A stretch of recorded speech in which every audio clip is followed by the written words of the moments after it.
से केसेस देख के एक बार मन में आता है कि ये सारी चीजें अचानक से तो नहीं होने लगी, और ना ही ये कोई नई इन्फॉर्मेशन है या ना ही ये कोई नई न्यूज है कि अचानक से आ गई। ये सारी चीजें पहले भी होती थी, लेकिन the difference between the two is that कि पहले इतना ज्यादा मीडिया था नहीं, इतनी इजीली चीजें अवेलेबल नहीं थी लोगों को जानने के लिए। अब क्या है, कोई भी चीज आती है तो लोगों के पास इंफॉर्मेशन बहुत जल्दी पहुंच जाती है, और जो कंजम्पशन का रेट है वो बहुत इंक्रीज हो गया। क्यूरियोसिटी में गूगल सर्च किया कि रिसेंट सुसाइड ऑफ मैन, और मुझे मतलब मल्टीपल, कोई 17 आवर्स पहले, मैं इसको लिंक लगा दिया है मैंने, तो ऐसे आप देख सकते हैं, मतलब 17 आवर्स में 15 आवर्स बिफोर, मतलब ड्यू टू वाइफ ने बहुत परेशान किया, इस वजह से हस्बैंड ने सुसाइड कर लिया।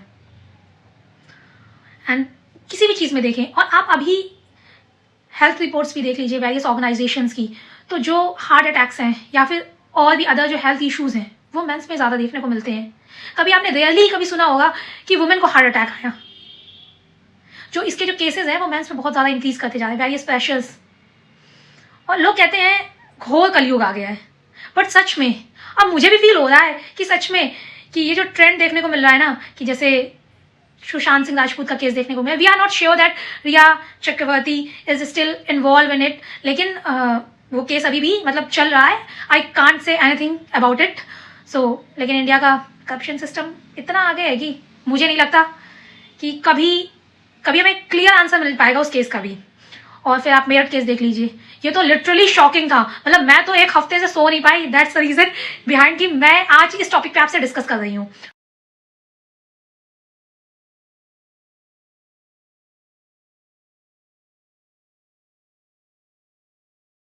हमारी भी एक दिन शादी होगी, ठीक है। अभी तक एज अ गर्ल मुझे इशू रहता था कि मैं भी अपने पेरेंट्स से बोलती थी कि मम्मी मतलब किससे शादी होगी, मुझे डर लगता है एज अरेंज मैरिज आए तो who will be my husband, what ever person he will be. लेकिन अब अगर मैं लड़का होती ना, मुझे भी डर लगता, क्योंकि जिस तरह के मैं केसेस देख रही हूँ, सिर्फ लड़कियों को डरना नहीं, लड़के भी डरने लगे। हम स्पेसिफिक एक टॉपिक पे बात करते हैं कि बहुत सारी चीज़ों को हटा दिया जाए, सिर्फ एक चीज़ को गौर से देखा जाए तो देखा जाएगा कि जो मैन होते हैं उनके पास बहुत सारी रिस्पॉन्सिबिलिटी होती है, फैमिली की होती है। इफ वुमेन इज नॉट और his wife is not employed, so उसे अपनी फैमिली को देखना है, अपनी वाइफ को देखना है, बच्चे हैं, सबके एक्सपेंसेस उठाने पड़ते हैं, तो उसके ऊपर बहुत ज़्यादा प्रेशर होता है। जो मैंने फील किया एज अ डॉटर कि मैंने अपने फादर को देखा है कि he have a lot of responsibilities. So इनके साथ कभी आपने हेल्थ रिपोर्ट्स इंडिया की देखी होंगी कि आपने कभी सुना है कि किसी फीमेल को हार्ट अटैक आया, बहुत रेयरली सुना होगा। लेकिन मैन के हार्ट अटैक के केसेस कितने ज्यादा बढ़ रहे हैं, 40 के ऊपर है इंसान, हार्ट अटैक आ गया। आप फेमस पर्सनैलिटीज को देखा, साउथ इंडियन एक्टर है, 1.5 साल पहले जिनकी डेथ हो गई, जस्ट गूगल इट। सो यहाँ पे मैं सभी चीज़ों को बहुत डेप्थ में नहीं बता पाऊंगी, ठीक। लेकिन ज्यादातर जो है अभी भी most majority of the population जो इंडिया में है वो man as a bread winner काम कर रहे हैं। सो ये जो ग्राफ है मैन का कि डेथ के जो, चाहे आप एक्सीडेंटल केसेस में देखिए कितनी सारी वुमेन्स विडो हो रही हैं, एंड हेल्थ में भी देखिए, चाहे आप बीपी के केसेस देखिए, चाहे ब्लड शुगर के केसेस देखिए, वेदर मतलब जितनी भी रिपोर्ट्स हैं हार्ट अटैक्स की, मतलब they will show majority in the man. And in India still there is a majority of bread winner, there is a bread winner that is a man. Womens के लिए तो बहुत सारे protection acts बन गए, the protection of women act, women from domestic violence act 2005, dowry prohibition act and the sexual harassment of women at work place. इतने सारे acts बन गए, लेकिन कभी आपने सोचा है कि वो इनोसेंट मैन जिनके साथ सच में गलत होता है, क्या कभी उनके लिए एक भी ऐसा एक्ट आया है? कभी संसद में ये बात उठी है? एज अ डॉटर, किसी की बहन होने के नाते, मतलब मुझे ऐसा लगता है कि वुमेन्स के लिए तो बहुत सारे एक्ट्स आ गए हैं, और रियली वुमेन्स को एम्पावर करने की जरूरत है। अभी भी we are not equal to man, लेकिन मैं उन मेन्स की बात करूं जो दे आर रियली इनोसेंट और they need to protect from this type of toxic womens, जो मतलब फेक फेमिनिज्म की आड़ में मतलब इतना गलत करती हैं। क्योंकि वो किसी की वाइफ सिर्फ नहीं है, वो जो उसका हस्बैंड है वो सिर्फ किसी का हस्बैंड नहीं है, वो किसी का भाई भी है, किसी का बेटा भी है, और भी बहुत सारे रिलेशंस होते हैं जो जुड़े होते हैं। सबको दुख होता है जब कोई इंसान जाता है, तो we have to protect them. और मुझे ऐसा लगता है कि उनके लिए भी रूल्स एंड रेगुलेशंस आने चाहिए। जैसे वुमेन को प्रोटेक्ट करने के लिए वेरियस रूल्स एंड रेगुलेशंस हैं, तो उनके लिए भी होने चाहिए। And I think it's not an option but it's a crucial. Personal सबको एक मैसेज है, whether it will be a boy, whether it will be a girl, मतलब जो भी रिलेशनशिप में है या फिर शादी करने वाले हैं, जो भी फ्यूचर में किसी के साथ जुड़ने वाले ना इंसान के साथ, तो ब्लाइंडली ट्रस्ट ना करें, ब्लाइंडली फेथ ना करें। ऐसा ना सोचें कि एक दिन सब अच्छा हो जाएगा, एक दिन वो सुधर जाएगा, वो सुधर जाएगी। जो जैसा है वो वैसा ही रहता है। If someone is a good person he will always be a good person. If someone will मतलब जिसने अपना एविल साइड दिखाया है आपको, इसका मतलब है कि उसके अंदर कुछ ना कुछ बुराई है। You have to take care of yourself, आपको उससे बचने की जरूरत है।